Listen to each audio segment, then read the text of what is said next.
Remember when you now acquire your associate, dear Dickine, with a subscribers before you now say, one swap, and any day the cash me, and I say, we're new to this channel. I was saying, I mean, she as well subscribing. I mean, say, I have a baby, you see me, and I'm me, and you see me. It's in that year, a simple but equally delicious and casa. Where you walk with Gina, a pound of beans, if you are told you, when your beans stew, but a beans are.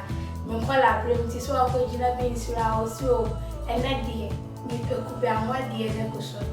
And I mean, ya could be one of them could be maintained into way a recipe and my creative and present a shame. No pushing for Nijim, me no for Nijim, meaning so when you got Jim into my answer of the try. Today, I'm over any. Into me black eyed beans here 300 grams, made it 3 cups. And a year me the 4 cup in a media, as you soon means. And away a black pepper, so I know. And away say a coconut oil 1 full tablespoon. And away say a onion powder and also new. And away a chilli flakes. Until I saw you a conyo na to bonatring. And away say and no near desiccated coconut, so and no near dry one brand that me use. No better near to shop will be a brand, sana me shop a baby will be a namafa. Into no near. I mean, for say, I said, Kuba, ya dry, I ain't kitty. And to weigh a coconut milk and no yet 400 milliliters, which is uto 114 and no ever yama, and I weigh a salt to taste. Into new mammy when you knew, and I weigh so, a yakoquire betchy the boss of into new mammy nina. And to beans, a goose your mamma the arching, so on Tina etuno. Na, there be a say be a wound himself, oh, me name some men who are beans at China. Fancy what she is, wouldn't see one idea. Near I say a boama and one time cake a difference in one. Now, if you might say in the crown, may fancy you know, and one once was she and not just of you. Not as I had a bean to mamma. And they say, means your next is why would you not as all do beans and I then would be a coon. As a boama and I day and one time. As I say, me being seen now, sending me dear goom, and I'm being sure be a count. Into the main nanny send me jam and nehu, now fear and yet was. And to being seen one maniano for bare 25 minutes, well, says so, in sure one. Now, mammy back when she almost say, and me a pa, but a home yam reba, so I'm now fair do coconut milk, now dear gusso. Into coconut milk and then fain shall see answer. So, but what dear said, obey no beans and a mare when I had a bank a answer. And I'm in far and chin beer soon boom. Beans and only an adding chin gumwa, and my name meaning so auntie. Say I made the coconut milk negumo. Now feel the one chin to taste I then. See, I know I shall one chin. No, I can't. Just wait, Jessie, soup brown. I mean, coconut milk, Marco Shishi. And they say, my family, then I'm them a frying pan to a sizzle. One will dry coconut. So say, I won't eat a queen. Now, dear good frying pan. Oh, Barbecue, I'm an brown, a fine. And so near there could be a beans move. Hey, baby, an original doko. But me no nanny try any more. And see now why would you see so much as say, what down? Now, whenever my beans naya down, cassa. Wait, dear, because ye, papa, yet was.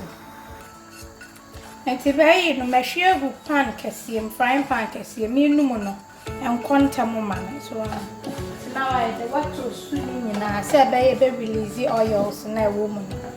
Or Nanihamano. And to when I did back out beans, one ma, I done it said the Yakuba and Wagan a papa be a ma womb. So I can't wash your jar. So once we know, I have 1 cup or 1 4 cup.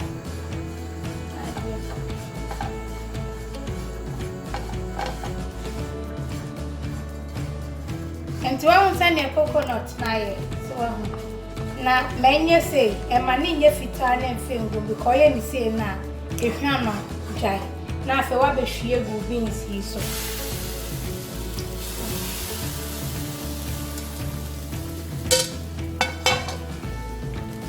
na wanu say edu ha ne bi eja no wallo no kama me see recipe we dey o dey try na wa bedi ho adanse e koyi o me fan sha me ho ofia me nu nyina na edi ade na afa wa fa dry chilli flakes no and no maybe 1 teaspoon so na onion flakes ni so o de 1 teaspoon na afa o de black pepper ni so ni hwam nti me kono dodo bi a wo pen so na waye ya na me pe black pepper na me ti wo no aka ni nyina afra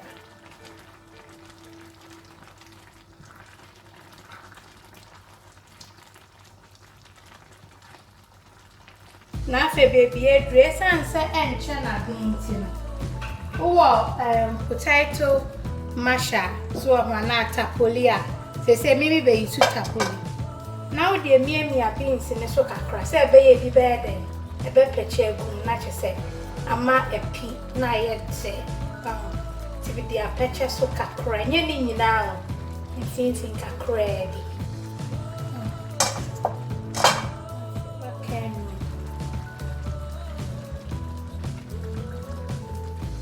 into way there enye beans stew so made me beans stew recipe so a pepper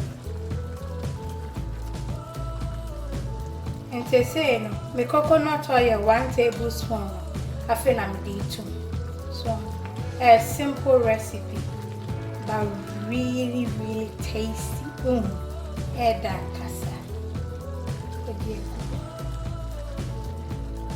ti down pepper now I try the recipe so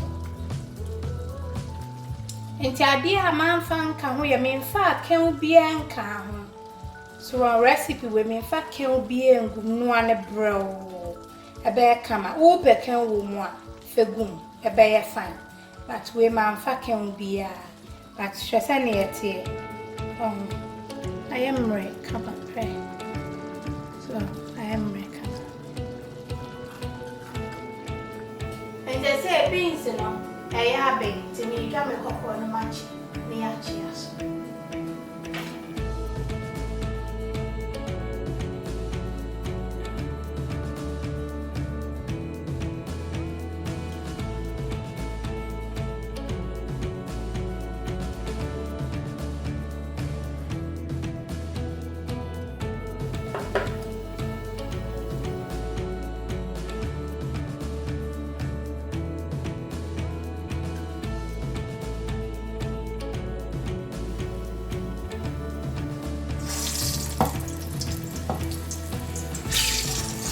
beans here be me kokko so na me dia gumo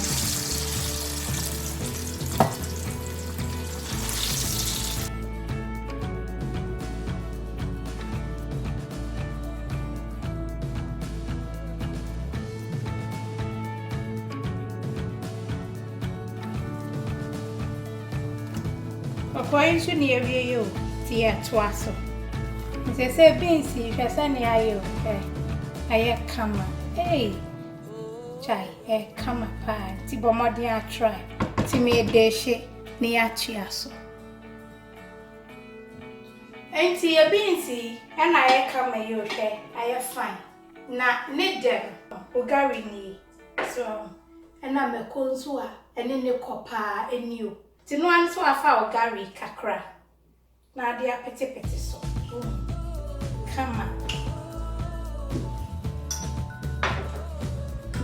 wati umekwe kakra so abia so ekoyi o pe shiton so a me de shiton link ne so beto so ama eno so no neko nti a simple recipe but ne there no wo there was how try one coconut na dry one na ye chigu mo kama me de beans stew so ebe na me adoma na original there na me di ja o me say obi na kana sem say not all storms come to disrupt your life but sometimes some storm come to clear your path. So into Nebia, now we go through challenges. We say now we are working. Ebia, two things. Yame at this challenging time. So tinye bibia by a brabo and any TBM fasidama if you say we say or I dream papa sana nasamka and on a jam Nenyamia the moon swai this year into no more says I won't subscribe to this channel or more than subscribe never notification bell to so say be I did this one or Sabeka all the best. I love you all.